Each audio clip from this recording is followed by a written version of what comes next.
Hi YouTube, it's me again, Colin, with another guitar story and some pictures. If you want to click the timestamp below to skip to the revealing, you can do that downstairs, down there somewhere. But if you've got time for a cup of coffee, I've lost my cup. I've got a bit of a story behind this guitar. So what I'm going to show you is the unwrapping, unboxing, or rediscovery of a loft find guitar, barn find, loft find, whatever. The interesting thing about it is it's from my own loft.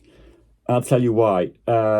These Gretsch guitars, which I'm going to show you, it's the 5128, the gold glittered top Electromatic guitar.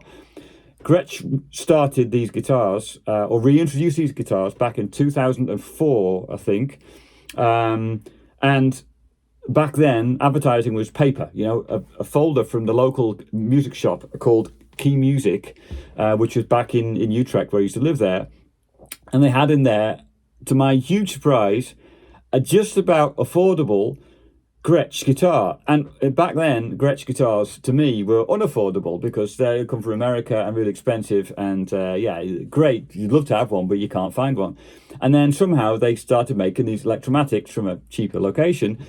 And I thought, if I can get one, I'd love to get one of those. And then the picture in the magazine, the folder, which you used to get, which somewhere it's in my loft as well. I can't find it yet, but if I find it, I'll show you guys. There's a picture of this gold Gretsch Electromatic, which was just wow. So I went to the shop, just not very far from where I lived, and I saw it there hanging up, and asked if I could play it. And yeah, of course. So they put you in a booth with a amplifier, which is more expensive than I could afford back then, and this lovely guitar, and that is fantastic. So I was really tempted to buy it. Thought I've got to talk about this back home with the other people, if you got what I mean. And so I gave it back to the guy, but then after about, it took a week of me every day looking at this folder and deciding I really want to buy the guitar. So I bought the guitar. I went along one evening, a bit late, just before they closed, said, I'm coming for that guitar, please. Fortunately, it was still there. And they didn't have a case for it that fitted. So we found a huge acoustic jumbo case, which it fitted in, which I've still got. And it was not a fitting case, but it worked. It actually fitted in, was too big. So the case was there, the guitar was there, and I took it home, and I was really happy with the guitar. It's the one with the Armand 2000 pickups in it, the single chord pickups. And I thought it's fantastic. So I played it in a cover band, really enjoying this fantastic sound. Some songs we had this great singer, and she could get into this zone of really getting the songs that she knew, and I would be playing along and just fantastic, really fantastic guitar. Loved the guitar. And then what happened? I don't know. I moved house. I had to pack up stuff, and it got put in its cover, in its case, and it's been there for about 9 years.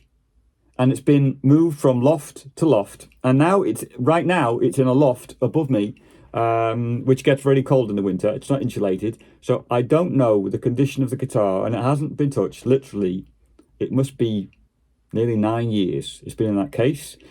So part one video of me getting out of its case and figuring out, is it all intact? Has it somewhere along the line been replaced and frozen? No cracks in it? I haven't got a clue.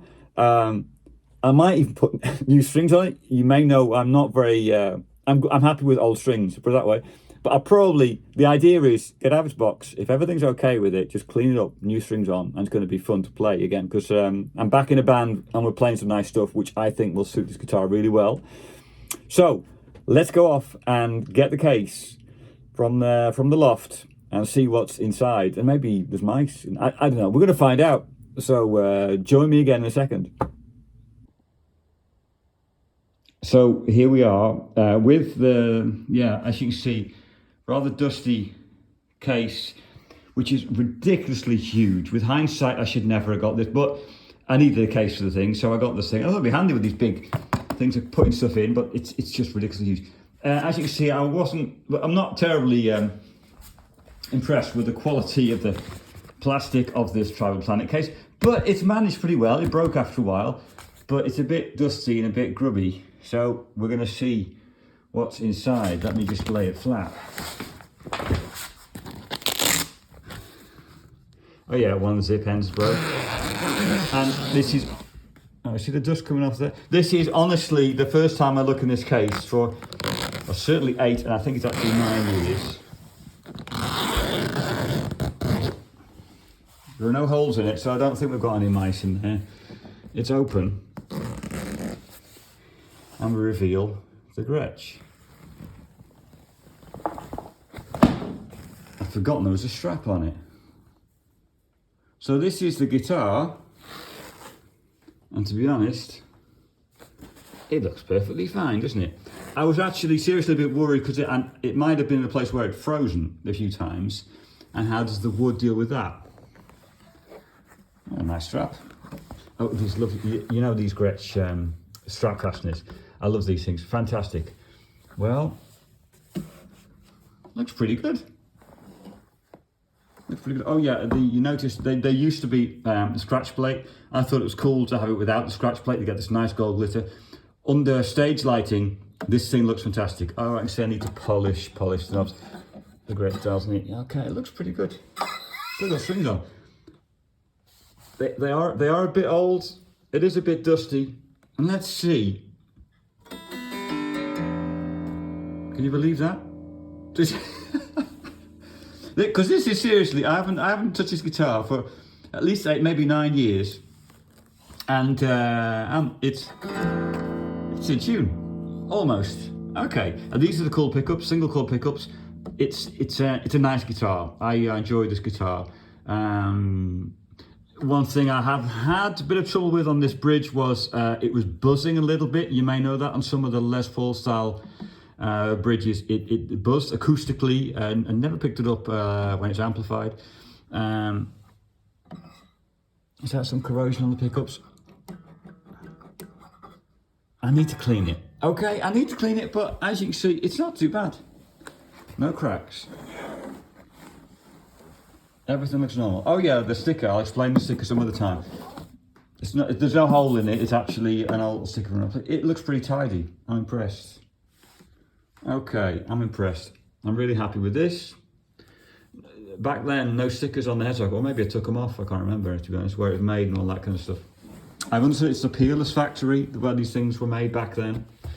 So this is from the early 2000s when they reintroduced these affordable Electromatic copies.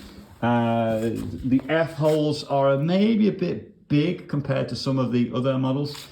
See the label inside there. You can see the model, the G5128, the serial number.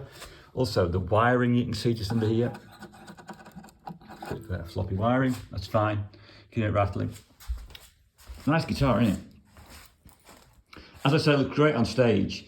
So this is the first part of the video. I'm really surprised by this fact that the thing is... Okay, it's not quite in tune. It's not far off, is it? But it needs cleaning, so it's going to be taking off. What do you think? What do you think? Do I need to change the strings? Some of you know how well I appreciate old strings, but it needs some polishing, it needs some cleaning up, because this really is a nice guitar to use again. And with the new guys in the band, they're going to love this when we get the right kind of songs for it. Cool thing, that you think? With it. I'm really happy though, to be honest, that I was seriously worried, would there be any crack or anything in it? Would there be any damage to it? Having been in a place that probably it's been frozen a few times and then warmed up. In the summer that loft gets really hot, in the winter gets really cold. So I may need to check the tension on the neck, the truss rod. Maybe it needs some work. Maybe check, I don't miss anything. But at the moment, there's no obvious crack in the body or the neck or anything like that. So I'm pretty happy with that.